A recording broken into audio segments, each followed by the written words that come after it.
গত সপ্তাহ ধরেই আমরা দেখছি, এই আগস্ট মাস পড়ার পর থেকেই ভারতীয় শেয়ার মার্কেট কিন্তু প্রথম দুদিন খুব একটা নিচে না গেলেও বেশ ডাউনফল হচ্ছে। এটা কেন হচ্ছে? এটাও কি ট্যারিফের জন্য, নাকি ইনভেস্টাররা একটু ভয় পাচ্ছেন সেই কারণে? প্রথমত শেয়ার মার্কেটটাকে ব্যারোমিটার মনে করা, এটা মানে আমি সম্পূর্ণ একটা নিজের মতামত দিচ্ছি, শেয়ার মার্কেটকে সবসময় ম্যাক্রো ইকোনমি বা গোটা অর্থনীতির ব্যারোমিটার মনে করা উচিত নয়। আচ্ছা, এক নম্বর হচ্ছে এটা সেন্টিমেন্টটা হয় শর্ট টার্ম। আজকে এটাকে হঠাৎ করে তারা রিয়াক্ট করলো, তারপর সেই নিউজটাকে অ্যাবজর্ব করে নিয়ে আবার মার্কেট নিজের ফান্ডামেন্টালসে ফিরে যায়। ঠিক আছে, সুতরাং এইটা এবং আজকে পড়েছে কত, হয়তো 400 পয়েন্ট বোধহয় এখন ডাউন যাচ্ছে এই মুহূর্তে আমি যখন কথা বলছি, হতে পারে 400 পয়েন্ট ডাউন। কিন্তু যে মুহূর্তে আবার তুমি দেখবে যে আজকে ভারতবর্ষ ইউরোপিয়ান ইউনিয়ন অথবা ইউকে বা অস্ট্রেলিয়ার সাথে ফ্রি ট্রেড এগ্রিমেন্টের মধ্যে একটু কথাবার্তা এগোলে দেখবে আবার প্রচন্ড আবার একটা বুল ফেস তৈরি হবে শেয়ার মার্কেটে, আবার বাড়তে শুরু করবে। তো সুতরাং সেই দিক থেকে শেয়ার মার্কেটের এটা হয়তো একটা টেম্পোরারি ফেজ, ওই কারণেও হতে পারে। এটা শর্ট টার্মে এখানে ভীষণভাবে আশ্চর্য। 80,000 পয়েন্টের রেঞ্জে রয়েছে, সেখান থেকে 400 পয়েন্ট কিছুই নয় পার্সেন্টেজ হিসেবে। আচ্ছা, একটা অদ্ভুত বিষয় লাগছে যে ভারত কেন রাশিয়ার থেকে তেল কিনছে, সেজন্য ট্রাম্পের ভীষণ রাগ ভারতের ওপর 50% পর্যন্ত ট্যারিফটা বাড়িয়ে দিচ্ছে, কিন্তু নিজেরা তো রাশিয়ার সঙ্গে এখনো পর্যন্ত কোনো রকম আমদানি রপ্তানি বন্ধ করেনি, তারা তো রাশিয়ার সঙ্গে এখনো বাণিজ্য করে যাচ্ছে। এর পেছনে আসল কারণটা কি? ব্রিক্সকে কি ভয় পাচ্ছেন ডোনাল্ড ট্রাম্প? হয়তো তাই মানে আজকে তো ব্রিক্স একটা মেজর ফোর্স হয়ে দাঁড়াচ্ছে এবং গ্লোবাল সাউথ যাকে বলা হয়, অর্থাৎ দক্ষিণী একটা শক্তি, সেই হিসেবে তো একটা দাঁড়িয়ে গেছে। এবং আজকে যেটা খুব পরিষ্কার যে ভারতবর্ষ যে নিজের জায়গাটা ধরে রেখেছে এই এন্টায়ার ট্যারিফ ইমব্রোগ্লিওর মধ্যে, তাতে একটা ডেফিনেটলি তাদের রাশিয়ার সাথে সম্পর্ক সেটা খুবই ক্লিয়ার। চায়না ওইদিকে সেই স্টান্সই নিয়েছে। ব্রিক্স দিনকে দিন শক্তিশালী হচ্ছে, যদিও এটা মনে রাখতে হবে ব্রিক্সের নিজেদের মধ্যে কিন্তু যে ডাইনামিক্সটা আছে, সেই ডাইনামিক্সটা কিন্তু যে একদম ভীষণ কমফোর্টেবল সেটা নয়।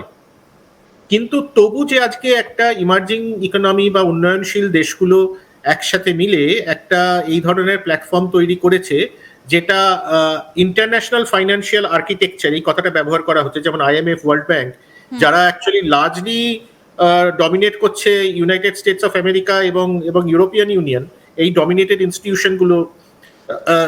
আমাদের তো বারবার এই কথাটা হচ্ছে আমাদের একটা অল্টারনেট ইন্টারন্যাশনাল ফাইন্যান্সিয়াল আর্কিটেকচার দরকার। সেটাই কি ব্রিক্স মুদ্রা? মানে ব্রিক্স মুদ্রা কি কোনোভাবে ডলারকে সরিয়ে দিতে পারে, রিপ্লেস করে দিতে পারে? যদি আসে এর পোটেনশিয়াল হিউজ, বিশাল পোটেনশিয়াল, বিশাল অপরচুনিটি। কিভাবে আসবে সেইটা কিন্তু একটা বিরাট প্রশ্ন, আবার বিশাল প্রশ্ন। কারণ এর মধ্যে আজকে একটা কথা বলি, যখন ইউরো লঞ্চ হয়, ইউরো কিন্তু তার আগে মানে ইউরোর কথাবার্তা চলছে সে 50-এর দশক থেকে, হ্যাঁ, তবে শুরু হতে তারপরে 1998-99-তে গিয়ে ওরা লঞ্চ করে। 2000 সাল থেকে প্রথমে 14টা দেশ, তাদেরও মিট করতে হয়েছে নানান ধরনের ওই macro economic convergence criteria, fiscal criteria থাকে, মনিটারি ক্রাইটেরিয়া থাকে। তো সেইগুলো এখন এখানেও এতগুলো দেশ, এবার যদি 5টা দেশের মধ্যে আর ডিফারেন্ট দেশ, চায়না একভাবে গ্রো করছে, চায়না একটা পার ক্যাপিটা জিডিপিতে একটা জায়গাতে, ভারতবর্ষ অনেকটা তলাতে পার ক্যাপিটা জিডিপিতে, অথচ গ্রোথ তার এত হাই। সুতরাং ম্যাক্রো ইকোনমিক ফান্ডামেন্টালস গুলো আলাদা নানান দেশের, ব্রিক্সের মধ্যে।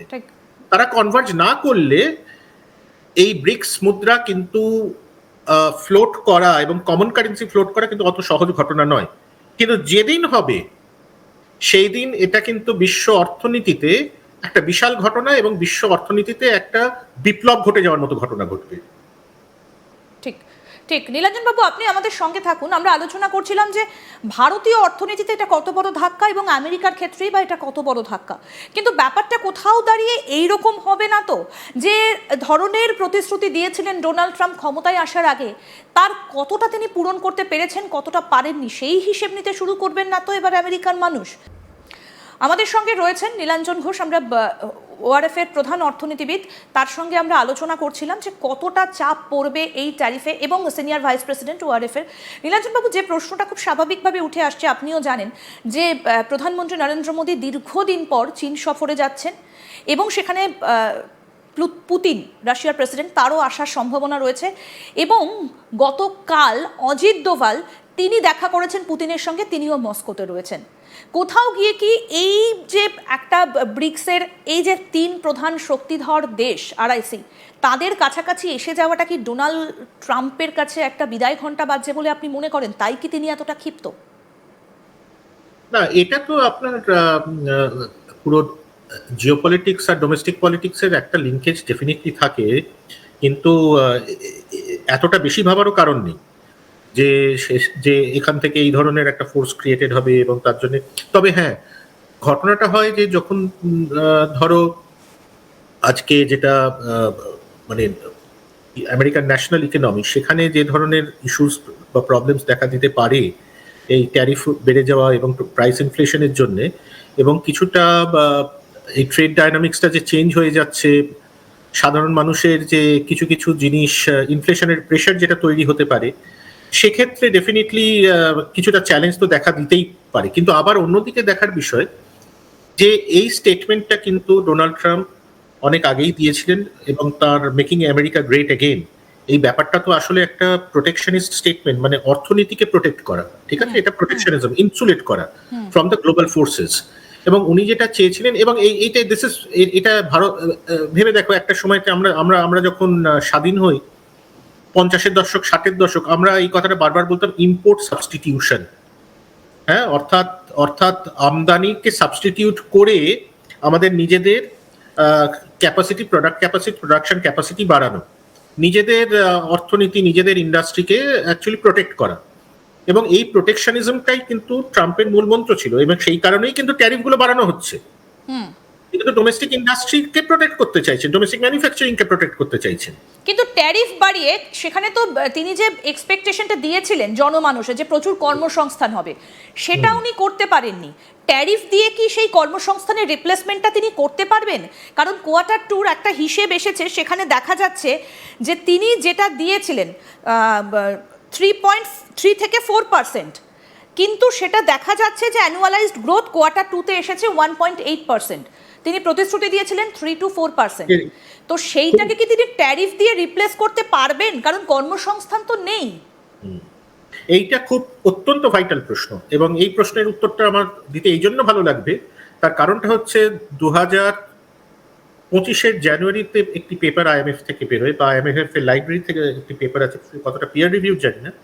সেটাতে খুব পরিষ্কার ডেটা দিয়ে দেখানো হচ্ছে যে পোস্ট কোভিড, মানে কোভিডের পরে আমেরিকার যে গ্রোথ বা জিডিপি বা এই উৎপাদনের যে রিভাইভাল, ইনকামের যে রিভাইভাল যেটা যেটা বেড়েছে, সেটা কিন্তু পুরোপুরি